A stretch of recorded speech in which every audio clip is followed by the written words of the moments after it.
Hi everyone, it's Mackie here. Thanks for joining me on a gorgeous morning in Germany where I'm laying down the foundations for an exciting new workshop next year in the autumn, photographing castles around the southern regions of Germany. I'm going to be taking a small group of photographers to photograph some well-known castles and some not so well-known castles, such as the one behind me that you may not have heard of. This is Hohenzollern Castle. Now, I've been here 3 times to try to get the mist with the castle rising up out of the mist. And this is probably as close as I've got to this. Now, I do have mist, but it's not surrounding the castle. So I'll be back again. But it's a really nice morning. There's some mist behind the castle, and I've just completed a really nice dawn shoot with a pink sky on the horizon just as the sun was just about ready to rise. And I'm using a 70-200, and I did various images doing panoramics, vertical panoramics, and some still shots coming in really close on the castle. Now at this time of the year you do tend to get more mist than other times of the year, but and also we're going to be coming back later in October next year so that we're getting more autumn colors on this hillside.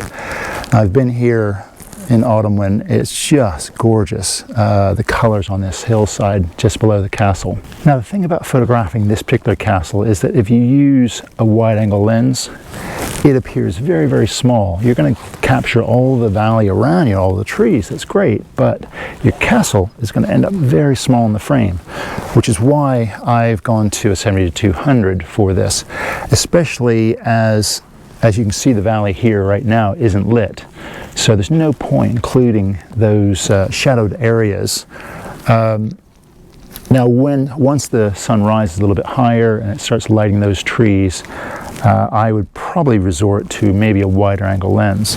Right now I'm shooting at a 70mm, and I'm coming just below the shadowed area of the valley.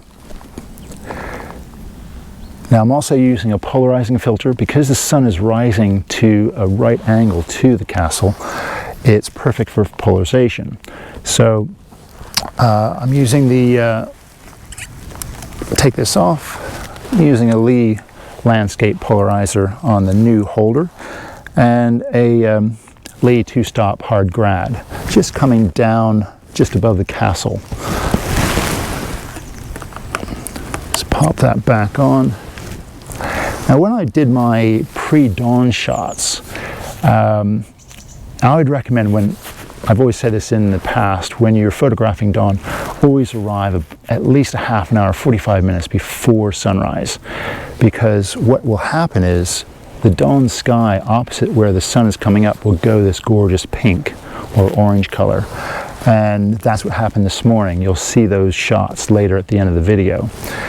But so as this progressed through the morning, the sun started lighting up the castle and then lighting the mist in the background, and now it's just coming in across this lower part of the valley.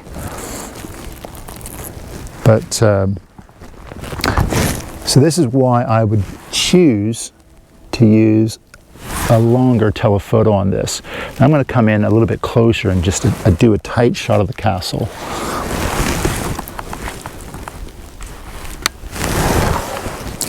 Now composition-wise, there's a variety of different things you can do here. You can put it smack in the middle so that your eye is drawn right to it, or I like the way this sloping line off to the right actually leads up to the castle. So I'm now doing one where the castle is in the upper left-hand third of the frame. Now using a telephoto lens like this, I tend to lock up the mirror, so that's not going to create any vibration. Those of you that have mirrorless cameras, you don't need to worry about that, but I tend to always use that with telephotos on this camera. So let's just get one more here, and then I'm going to go through and do a panoramic again.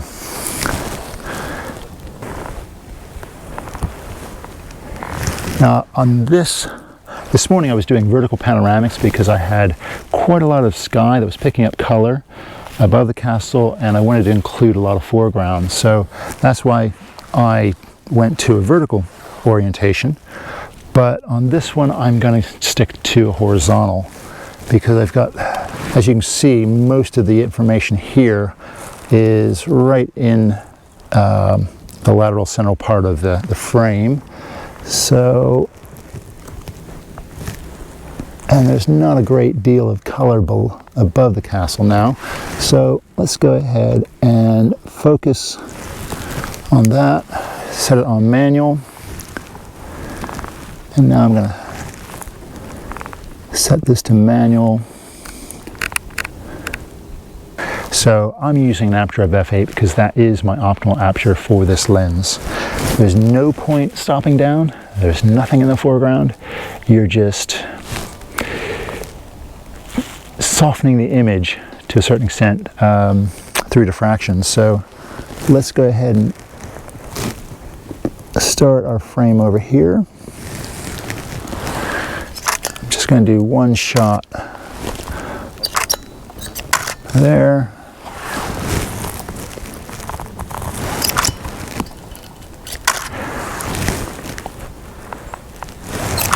Generally for a lateral orientation I would do 4 shots.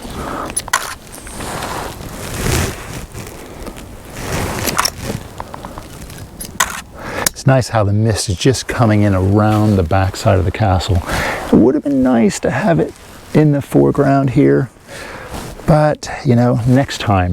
Well, thanks for coming out with me on this gorgeous morning in Germany, and if you haven't subscribed to our channel, please do so. Hit those like buttons and let me hear your comments. Have you been here before? Do you know about this castle?